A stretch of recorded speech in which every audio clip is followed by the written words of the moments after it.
bring in, though, first, CBS News national correspondent Dave Malkoff. Dave, can you hear me okay?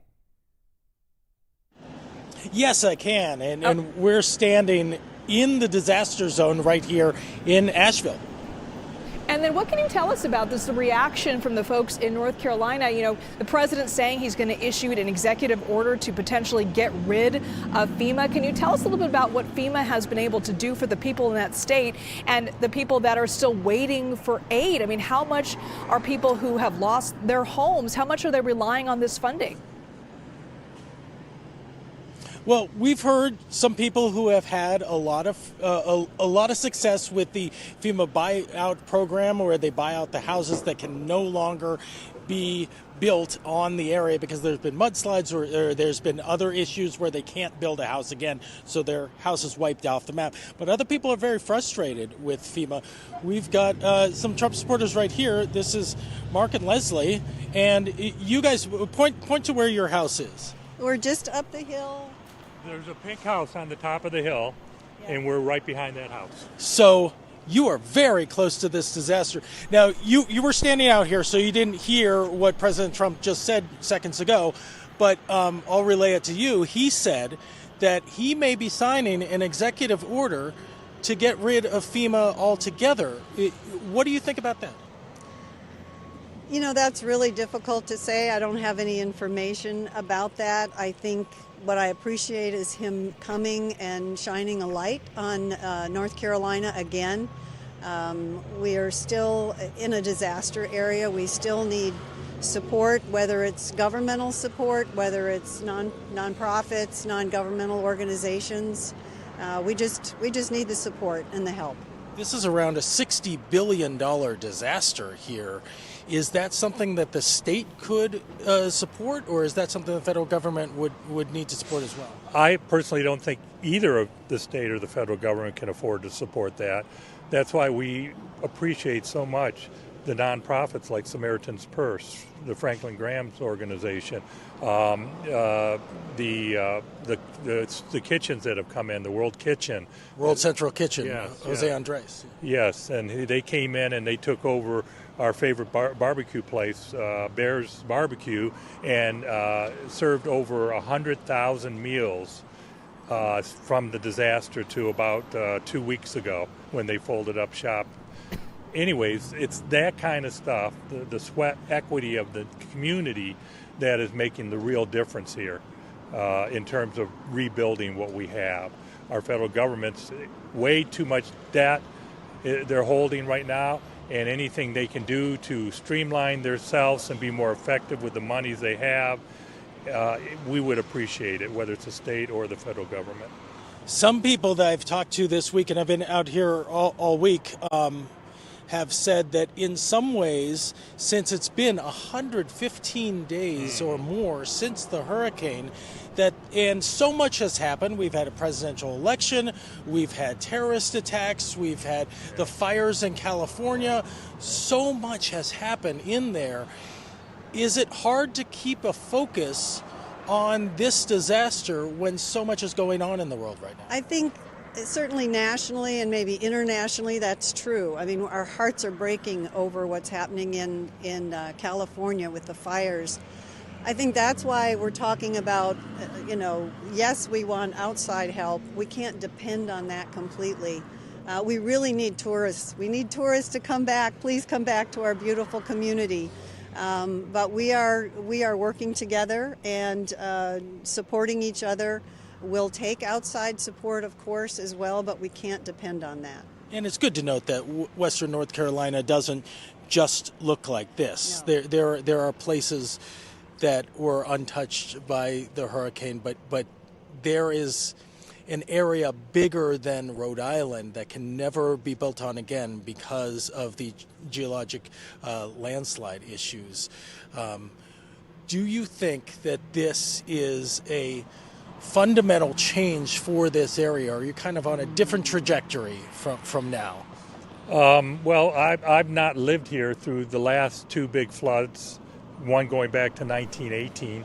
1916. Or 16, yes. And so I can't speak from experience, but I can tell you that as a community we've grown stronger. We've gotten out of our houses and met our neighbors and supported them, and we've become much closer. And regardless of the landscape, that's all that really matters in terms of having a happy life, is being in community with your friends, your neighbors, your church, and supporting each other. And that's strengthened through this. It's WNC Strong. That's right. That's right. WNC Strong. But Come visit. We do, yeah. We love tourists. Our community was $25 million less revenue, tax revenue. We're talking about Asheville last quarter because of the lack of tourism. So to ask this Asheville then to step up with more money to help, we're cutting back staff at our libraries, our parks, our police department, our fire departments, because of the lack of tax revenue. So we need the tourists to come back, or fundamentally this area will change. Well, Liz, I think they hold the sentiment of Western North Carolina here. It is a big disaster that will take a long time to clean up and a long time to come back, because this is so much damage and it's so widespread, and it goes all the way up into Tennessee, and they're just hoping that something changes here, that something goes forward in bringing this vibrant community back to life. And I think, Go Western North Carolina strong. WNC Strong, that was heard loud and clear, no question. And the spirit of those individuals is just so inspiring in the midst of so much devastation caused by those hurricanes. Dave Malkoff reporting from Asheville. Thank you so much for that, Dave. All right, let's go to Olivia Rinaldi now. I want to talk about the politics of all of this, Olivia, and this breaking news. The president saying that he intends to sign an executive order to address the future of FEMA, possibly getting rid of the organization altogether. What can you tell us? Yeah, quite a bit of news there from President Trump during that press conference briefing in Asheville, North Carolina, saying of FEMA that he may get rid of it if he determines that's necessary. And at the very least, he's going to be signing an executive order to overhaul and reform it. He called that agency slow and bureaucratic. And if Trump officials I've talked to about what this actually means, they tell me that they trust the people on the ground in those states that are impacted more than they trust the federal government to help them with disaster relief funds. I just spoke with an administration official who told me that the idea of this is that no longer will they be going to FEMA asking for some of those funds, but rather straight to the White House telling them what they need. They'll allocate those funds, and then ultimately it's up to the states to decide how to disperse those funds, where they put them, how they'll handle some of this disaster relief. You heard Trump there criticizing really the reaction of FEMA to Hurricane Helene, specifically in North Carolina, saying that this slow process has really hampered their ability to recover, and he wants to essentially change all of that, reform this, overhaul it, and make it a little bit easier for those people on the ground. And Olivia, the president is also scheduled to visit California today, Southern California. He's going to head to Santa Monica to tour the wildfire damage in the Palisades area. But this trip comes as Trump continues to exchange some pretty harsh words with Governor Newsom over those recovery efforts in that area. This is what he had to say about that visit. Let's take a listen. Mr. President, funding to Los Angeles because of its sanctuary city policy. I want to see two things in Los Angeles: voter ID, so that the people have a chance to vote, and I want to see the water be released and come down into Los Angeles and throughout the state. Those are the two things. After that, I will be the greatest president that California has ever seen. I want the water to come down and come down to Los Angeles, and also go out to all the farmland that's barren and dry. Now, we want to know that city and fire officials in Los Angeles County have pushed back on the president's claims, saying it was technical issues and also the overwhelming demand on fire hydrants that played into the struggle to fight these fires. Olivia, does the president have the power to withhold emergency funding from California?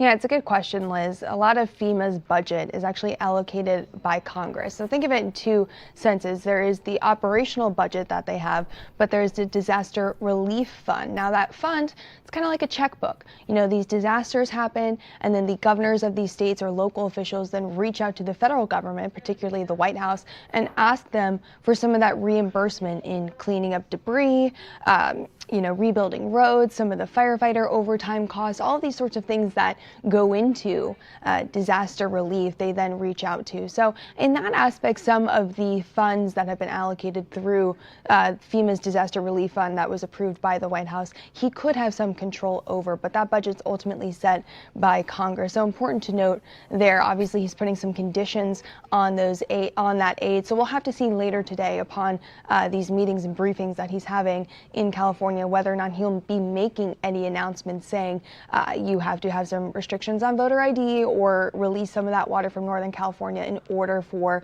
that aid to be released. So important to note there and watch as the day goes on. All right, Olivia Rinaldi, you'll be watching it all for us. Thanks so much.